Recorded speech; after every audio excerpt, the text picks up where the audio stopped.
Assalamualaikum warahmatullahi wabarakatuh. Alhamdulillahilladzi ahyana ba'dama amatana wa ilaihin nusyur. Asyhadu an la ilaha illallah wahdahu la syarika lah wa asyhadu anna Muhammadan abduhu wa rasuluhu la nabiyya ba'dah. Allahumma salli ala Muhammad wa ala ali Muhammad ma syaa Allah kan wa ma lam yasha' lam yakun, la hawla wa la quwwata illa billahil aliyyil azim. Amma ba'd. Jamaah salat subuh hafidhani wa hafidhakumullah, rahimani wa rahimakumullah. Alhamdulillah, subuh hari ini Allah berkenan memberikan kesempatan kepada kita untuk menjalani aktivitas ibadah. Karena Allah selalu tidak lepas dengan memberikan hidayah, inayah kepada kita semua, sehingga bangun pagi-pagi kita ternyata Allah masih peliharakan hayat di kandung badan, napas masih utuh, jantung masih berdegup, paru-paru masih memompakan dan menarik napas kita dengan baik, bahkan aliran darah kita tidak ada yang tersumbat. Dan yang paling penting lagi adalah akal sehat kita masih dijagakan oleh Allah, insyaallah. Tapi ada lagi yang tak ada taranya, ada yang tak ternilai dengan harta dunia sebesar apapun, yaitu iman dan Islam. Allah masih karuniakan kepada kita dengan iman dan Islam yang Allah karuniakan, itulah kita bisa beraktivitas, semua akan bernilai ibadah kepada Allah. Wa ma khalaqtul jinna wal insa illa liya'budun, tidak kuciptakan jin dan manusia melainkan untuk ibadah. Maka manusia yang tidak beribadah kepada Allah sepatutnya sudah tidak ada lagi di atas bumi ini, karena bumi ini untuk tempat ibadah, kan gitu, tempat mampir sekedar untuk beribadah kepada Allah. Nanti pulang ke akhirat akan kembali menghadap Allah, ditempatkan di surga Allah. Amin ya rabbal alamin. Ya, jamaah sekalian, saya akan angkat sebuah tema sekarang tentang sutra salat. Sutra itu adalah penghalang atau hijab, dinding yang diletakkan di depan sholat agar kita sholat menghadap Allah itu tidak diganggu oleh orang lewat. Bahkan kalau zaman Rasulullah itu, kalau sholat di lapangan atau di padang pasir, dikhawatirkan ada kambing lewat atau hewan-hewan yang lain atau manusia juga. Maka beliau memberi petunjuk atau pengarahan tentang sutra ini. Nah, sutra di depan orang sholat itu tidak wajib juga, tetapi memang orang yang lewat, kalau kita tidak pakai sutra, nah yang lewat inilah yang dosa. Kata Rasulullah, lebih baik kamu berdiri arba'ina khirriban, 40 khirrib. Nah, khirrib ini banyak yang menerjemahkan berbeda. Ada khirrib itu diartikan tahun, jadi 40 tahun. Lebih baik kamu berdiri 40 tahun daripada lewat di depan orang sholat tanpa sutra. Tapi ada juga mengartikan 40 bulan ada lagi 40 hari, ada juga 40 jam, ada juga 40 menit. Nah, terserahlah. Lebih baik kita berdiri menunggu orang itu selesai sholat daripada kita lewat di depannya kalau dia tidak menggunakan sutra. Sebenarnya ada jalan lain juga lewat belakang, kenapa? Kan gitu. Nah, kebiasaan kita sebagian kita ada yang sholat itu maunya di tengah. Pernah saya bertemu di suatu tempat masjid dan itu jadi langganan orang itu. Di pas kubahnya itu tengah, kayak ditandai titiknya gitu. Mas, kenapa sholat di situ? Rasanya mantap bukan?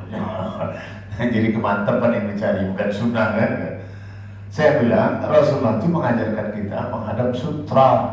Nah, berapa? Ada 6 macam sutra yang ditunjukkan oleh Rasulullah sesuai dengan contoh yang beliau beri. Pertama, tembok yang ada di depan kita. Yang kedua, kalau ada temanmu sedang duduk, baik dia lagi sholat ataupun dia lagi zikir, kamu boleh sholat di belakangnya, dia sebagai sutronya. 2 tuh. Yang ketiga, itu ada kalau di luar sana, itu di perjalanan atau di mana, baik tembok ataupun pohon yang berdiri itu bisa dijadikan sutra. Nah, yang keempat, beliau suka menancapkan anak panah atau tongkat. Nah, yang kelima itu bisa juga dengan menaruh sesuatu benda. Dalam satu riwayat itu peci beliau taruh di depan supaya ada sutra. Nah, yang keenam itu kalau tidak ada apa-apa buat garis. Cuman sebagian umat ini melihat asal ada garis itu dianggap sutra. Itu bukan, itu sarf itu. Salah itu ya. Itu menghalangi orang supaya tidak lewat dia di antara dia dengan sutra itu. Kenapa? Setiap orang sholat dia menghadap Allah. Jadi antara dia dengan kiblat itu Allah gitu loh yang dia hadapi. Ya bukan Allah segitunya ukurannya, tapi dia sedang menghadap Allah. Bagaikan kita sedang berada di rumah kepala desa mungkin, atau di rumah camat, bupati atau presiden menurut presiden. Kalau kita lebih berhadapan dengan beliau, kan tidak boleh kita lewat di tengahnya. Gitu, logikanya gitu. Nah, ini di atasnya para bupati, di atasnya para gubernur dan presiden. Penguasa alam jagat raya sedang dihadapi olehmu, maka tidak ada yang boleh lewat antara engkau dengan Allah kecuali dia pasang sutra dulu dan baru kamu lewat. Jadi kamu seperti mengecilkan jarak kamu dengan kiblat itu adalah segitu. Ada sudah boleh kamu lewat. Nah, sekarang kan ada yang dibuatkan kayak gitu ya. Alhamdulillah. Seberapa tinggi sutra itu? Nah, disebutkan sekitar setinggi papat yang taruh di belakang onta, jadi sandaran orang kalau naik onta. Nah, muakharatul ar-rahil gitu ya. Yaitu sesuatu ditaruh di sini, kayu biasanya udah diikatkan di punggungnya serta dan orang bisa bersandar di situ ya. Sekira 1 hastara kurang lebih ya. Kemudian berapa jauh jaraknya? Kan ada orang sholat di tengah, sutra mau mana? Lu tuh tembok di depan katanya. Nah, jauh banget. Nah, segitunya. Ini di hadis riwayat Ahmad ya disebutkan di sini.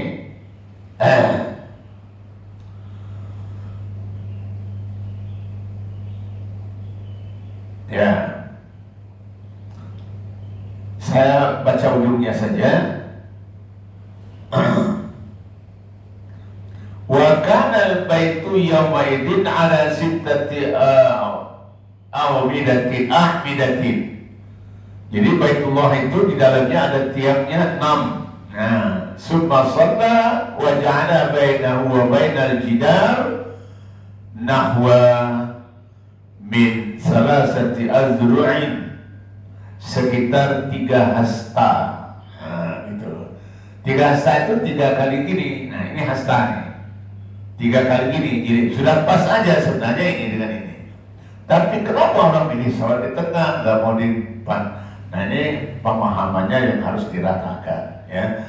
Bukan salah umat itu, salahnya itu para ustadz nggak menjelaskannya, gitu ya. Kalaupun dijelaskan, ada ustadz itu tidak menjadi contoh sehingga dia sendiri tidak menggunakan sutra. Alasannya karena tidak wajib. Ya, tapi orang bisa salah pengertian, bisa lewat. Ancamannya kan sampai berat itu. Kalau ada orang yang lewat di depan mau sholat, antara kamu dengan sutra, dia lewat di depanmu, tidak melewati sebelah sananya sutra, halangi. Masih juga halangi lagi.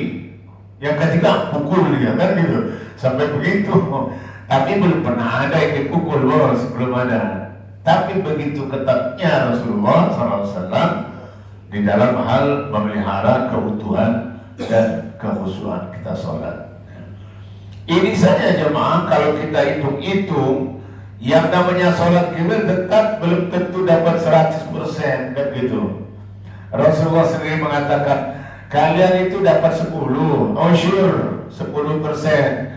Kemudian terus turun dari tusuk, sumun, subuh, sudus, khumus, rubu', udah rubu' itu sulus, ya. Kemudian nisbani atau 1% saja, ya. Jadi jemaah sekalian, karena dilihat dari tidak hanya dilihat daripada bacaannya, kan Allah tahu apa yang ada dalam hati kita ketika kita sholat, ya. Maka dalam materi saya di satu konten saya sampaikan ada 3 bos menyebabkan kita kurang khusyuk. Nah, silakan dibuka di YouTube saya ada, di TikTok saya juga ada. Ya, 3 minimal itu 3 penyebab sholat kita kurang khusyuk. Saya tidak mengatakan tidak khusyuk, ya, kurang khusyuk. Gimana? Nah, di mana itu? Oh, di galeri kita simpan nih, karena di tadi ya 3 penyebab. Mana dia? Enggak ada.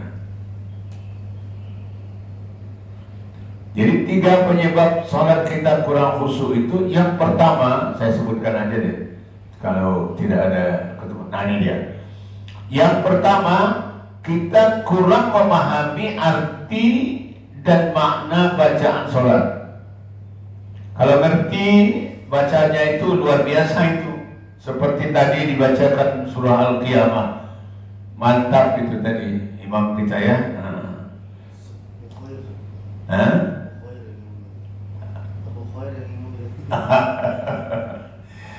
Iya, rasanya kita sudah dekat betul dengan hari kiamat itu. Jadi, ya Allah, ampuni dosaku, ya Allah. Nah, itu aja yang kita menggemet di hati kita. Ya. Terus yang kedua, di dalam sholat kita banyak sekali mengingat selain Allah. Nah, ini yang fatal ini. Fatal semua, ya, fatal semua. Bayangkan, hal yang tidak perlu diingat sudah pasti adanya, tetap diingat aja, kan gitu. Umpamanya saya sudah wudhu belum tadi, ya, kan gitu. Dan dalam wudhu aja, tadi udah nyapu kepala belum? Padahal itu gangguan setan, kata Rasulullah, kan gitu. Makanya dikasih jalan keluar. Kata Allah di dalam surah Fussilat ayat 36, A'udzubillahi minasyaitonirrajim. Wa imma yanzaghannaka minasyaitoni nazghun fasta'in billah innahu huwas samiul alim. Kalau mendadak datang ada gangguan setan, segera ta'awudz, ya. Ya. Baik. Sehingga sholat kita itu, kalau kita lihat dalam surah Toha ayat 14 di ujungnya itu kan a'udzubillahi minasyaitonirrajim wa aqimis salata lidzikri. Surah Toha ayat 14. Dirikan salatmu untuk zikir kepadaku. Jadi kalau kita terjemahkan secara harfiah atau lafziah, salat itu berapapun durasinya untuk zikir kepada Allah, untuk ingat pada Allah. Tidak ada kata setengah, separuh atau sepertiga, tidak ada. Full mestinya ingat kepada Allah. Apa terjadi? Kita sebagai manusia biasa banyak berseliweran di ingatan kita yang mengurangi porsi kita ingat kepada Allah Subhanahu wa Ta'ala. Nah, sehingga itu tadi Rasulullah mengatakan yang dapat 10%, ada yang sampai dapat 1% saja. Ya Allah, oleh karena itu kita memang harus, nanti saya di ujungnya saya kasih tahu trik supaya sholat itu khusyuk. Ini yang mengganggunya dulu. Jadi kalau bikin makalah itu kan permasalahannya dulu ya. Kenapa sih ada masalah begini? Dibuat judul pokoknya. Ya karena yang terjadi di tengah-tengah umat demikian. Kan tausiah yang pas itu aktual, gitu Pak ya. Pak Jagus. Jangan cerita-cerita yang nantinya tidak aktual gitu loh. Seperti banyak yang menceritakan apa namanya? Bacalah ini 3 kali, kamu nanti rezekinya mendadak, kamu kaget-kaget. Apa itu? Tetap usaha dan doa rezeki itu. Tidak begitu dengan baca tuh tahu. Ada bangunan viral itu sampai menggandakan uang sampai miliaran. La ilaha illallah. Ya tetap aja kerjasamanya dengan jin itu kalau sudah begitu. Sebab kalau uangnya bukan uang yang sah dari negara, itu uang palsu jadinya kan. Dari mana dia dapat? Nah, kalau nggak nyuri itu, siapa yang disuruh nyuri? Babi ngepet kali. Nah itu kerjaan orang yang musyrik. Naudzubillah min dzalik. Walaupun itu bisa real dan bisa dibayarkan, katanya bayar hutang itu. Nah, sampai sekian triliun. Astagfirullahaladzim. Tetap itu tidak halal cara mendapatkannya, ya kan? Jadi kulu wasrabu mimma fil ardi halalan thayyiban, itu makan dan minumlah apa yang ada di bumi ini dan halal yang baik. Itu bukan hanya bendanya halal, tetapi cara mendapatkannya juga, kan gitu. Kalau zaman dulu ada istilah si pitung ya. Si pitung itu kan merampok tapi dibagikan pakai miskin kan dia. Pernah dengar ceritanya itu? Ya saya sebentar saja. Ya dari satu sisi dia menyelamatkan atau menyantuni pakai miskin, oke. Tapi cara mendapatkannya dengan merampok, nah itu sudah jelas tidak disyariatkan atau dilarang oleh Allah Subhanahu wa Ta'ala. Cuma kita memang bagaimanapun itu usaha orang pasti ada nilainya. Yang menilai adalah bukan kita, tapi Allah Subhanahu wa Ta'ala. Nah yang ketiga jemaah, yang menyebabkan kurangnya khusyuk kita adalah kita tidak tumakninah dengan baik. Tumakninah, setiap gerakan kudunya itu tenang berdiri kalau berdirinya, kalau ruku tenang rukunya dengan ukuran membaca Subhanallah Rabbiyal Azim wa bihamdi atau subhanallah rabbana wa bihamdika Allahumma ighfirli. Rasulullah itu dihitung oleh para sahabat sampai 10 kali. 10 kali ucapkan subhanallah rabbana wa bihamdika Allahumma ighfirli. Kita masih goyang aja sudah bangun lagi. Bukan di sini orangnya ya. Kalau kalian tadi kalian tenang-tenang semuanya.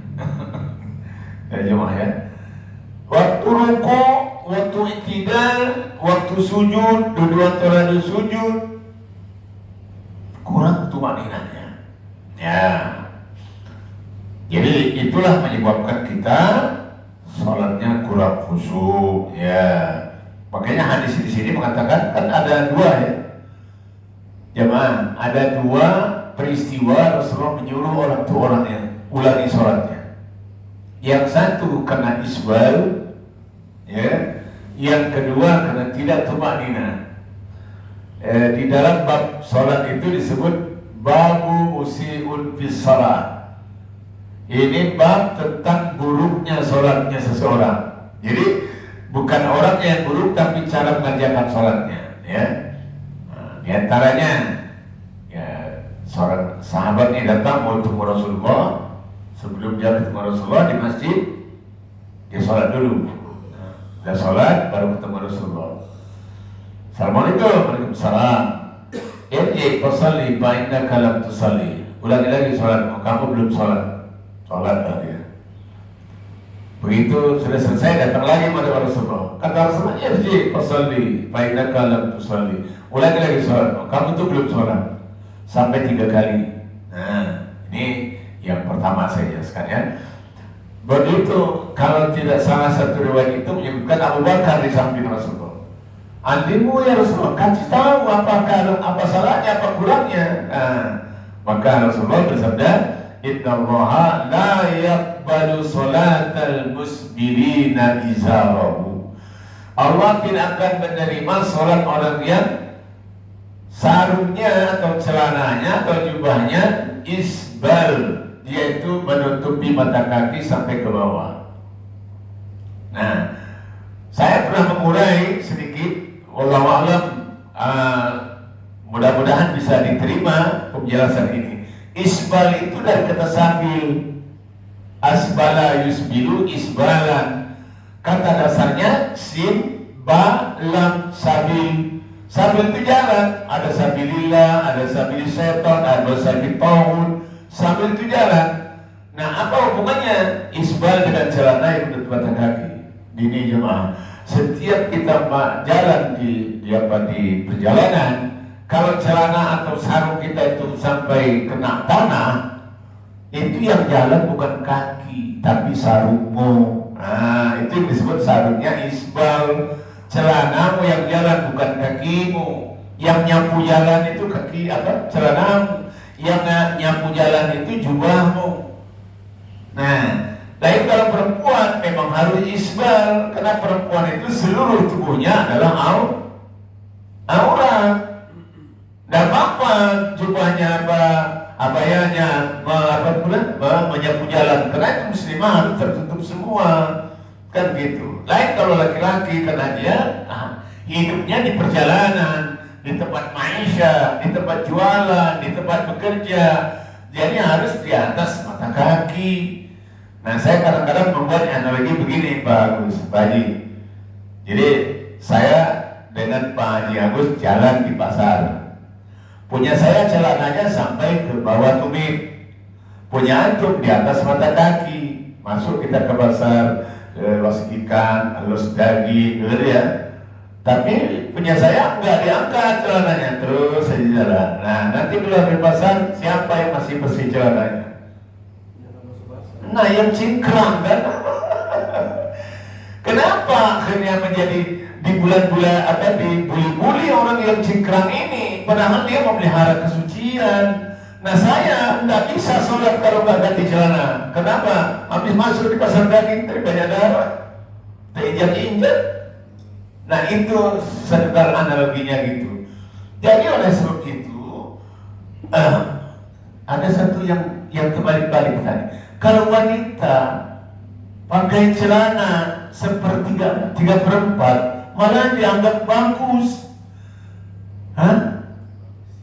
Gitu dong pakai celana dulu. Tapi laki-laki dianggap kebanjiran ya, kenapa diangkat celananya? Ada yang tidak adil di tengah-tengah masyarakat kita ini. Justru wanita itu kalau kelihatan lekuk tubuhnya malah menarik perhatian, malah tidak dilarang.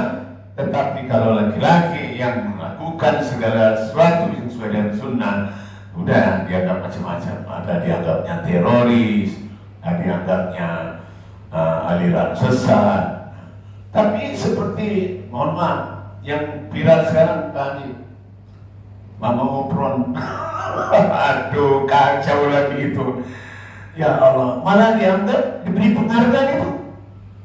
La ilaha illallah. Dunianya apa sih sebenarnya? Ya sudah, di sini yang dituntut kita orang beriman, bertakwa ini harus yang sabar. Amar ma'ruf harus jalan terus. Nah, sekarang saya masukkan bagaimana kiat supaya khusyuk sholat. Nah, tadi kan permasalahannya, sekarang solusinya, ya kan? Ada 4 menurut saya nih ya. Kalau kita lihat bukunya Abu Sangkan, pernah baca? Belum ya? Abu Sangkan itu ada sebuah buku ditulisnya 40 kiat sholat khusyuk. Tapi saya lihat itu ya tidak melulu daripada Al-Quran dan hadis, ya kan? Nah, dia mempraktekannya begini, dibuat satu ruangan, orangnya dikumpulkan pakai audio, ya, dibacakan ayat-ayat yang ancaman akhirat, bacakan hadis tentang ancaman-ancaman. Jadi orang yang hadir di pada situ menangis. Mulai dari situ dia mulai takut kepada Allah, ingat kepada Allah, sholatnya khusyuk. Nah, bayar 250.000 per orang. Nah, acara itu, ya, ada seorang anggota keluarga saya pernah ikut itu. Nah, begitu keluar 1, 2, 3, 4, 5 hari khusyuk dia. Tapi ke-6, ke-7-nya sudah gak khusyuk lagi. Artinya apa itu? Dadakan gitu loh. Tidak dengan ilmu yang mengakar sesuai dengan Al-Quran dan hadis yang menjadi keimanan kita. Ya, makanya di dalam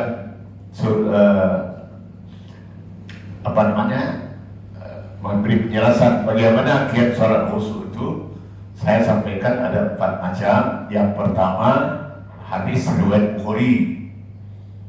Ya, ketika Jibril hadap Rasulullah, ya kan, menyamar jadi manusia, dia duduk di hadapan Rasulullah, meletakkan tangan dia di pahanya Rasulullah, seperti bahasa berbuka begini, ya Muhammad, akhbirni anil iman. Al-iman wa antum binabillah wal yawmil akhir wal malaikati wa kutubi wa rusuli wal yawmil akhir wa bitaqdiri syar'ihi wa ghairi Allah ta'ala. Sadaqta ya Muhammad, benar kau Muhammad. Nah, lucu kan? Yang bertanya malah yang menilai membenarkan. Benar kau Muhammad. Akhirnya ada Islam. Nah, kasih tahu apa Islam? Islamu antas hadaka ilallah wa tuqimus shalah wa ta'ti zakah wa tasum ramadan wa hajjul baiti bil istata'ta ilaihi sabila. Sadaqta ya Muhammad, benar kau Muhammad. Nah, yang sahabat yang dikelilingi Rasulullah, mengelilingi Rasulullah itu heran, kok dia nanya, dia yang membenarin sih. Yang terakhir, akhirnya anil ihsan. Nah, beritahu aku tentang ihsan ya Rasulullah, ya Muhammad. Ya, ubud rabbaka ka'annaka tarahu. Kau beribadah kepada Allah saat kau melihat Allah. Nah, di situ. Baiklah takut taruh. Kalau tidak bisa kau melihat Allah, fa'innahu yaraka, Allah yang melihat kau. Nah, 2 poin ini yang saya ambil. Salat akan khusyuk kalau kita seakan-akan melihat Allah. Hadirkan Allah dalam hati kita, bukan Allahnya di dalam, tapi kita mengingat Allah, hati kita mengingat Allah. Itu istilah aja itu, hadirkan Allah dalam hati kita. Kecil amat kok masuk ke dalam hati kita, kan gitu. Allah itu maha besar. Alam jagat raya ini kursinya aja meliputi bumi dan langit. Wasi'an kursiyuhu samawati wal ardh, kursinya aja gitu. Masya Allah. Baik. Kalau tidak bisa kamu lihat Allah, Allah pasti lihat kamu. Nah, ini yang kedua, ini bisa dilakukan dari kita. Nah, yang ketiga, hadis katanya tapi dhaif, tapi saya pakai untuk amar ma'ruf nahi munkar. Menurut sebagian ulama, hadis dhaif boleh dipakai kalau untuk amar ma'ruf nahi munkar. Bukan untuk menetapkan hukum ini wajib, ini sunnah, ini makruh, ini haram, bukan. Kalau wajib, makruh, haram, sunnah itu harus hadis sahih, kan gitu. Tapi kalau amar ma'ruf nahi munkar, hadis dhaif juga asal jangan palsu, boleh dipakai. Ini para ulama ahli hadis mengatakan gitu. Nah, hadis ini katakan ubud rabbaka ka'ikmal li akhiratika ka'annaka tamutu ghadan wa'mal li dunyaka ka'annaka ta'ishu abada. Kerjakan urusan akhiratmu, ibadahmu seakan kau akan mati besok. Tapi kerjakan urusan duniamu, jangan ngoyo, masih ada kamu hidup 1000 tahun, kan gitu. Seakan-akan kamu akan hidup selama-lamanya. Ini yang ketiga. Jadi pertama, beribadah kepada Allah seakan melihat Allah. Kedua, Allah pasti melihat kita. Yang ketiga, sholat seperti akan mati besok. Yang keempat, pahami betul, pelajari nih yang agak lama, bacaannya, maknanya, tumaninahnya, rukunnya, pelajari semuanya. Nah, baru kamu akan khusyuk. Dan bisa Ustaz, gabung 4 macam itu. Enggak bisa juga Ustaz, emang dasar susah khusyuk. Ya Allah, naudzubillah. Mudah-mudahan Allah mengampuni dosa kita. Dari sinilah kita mengharapkan ke depan bahwa yang semakin baik, benar, dan diterima di sisi Allah. Subhanallah wa bihamdika, asyhadu an la ilaha illa anta, astaghfiruka wa atubu ilaik. Assalamualaikum warahmatullahi wabarakatuh.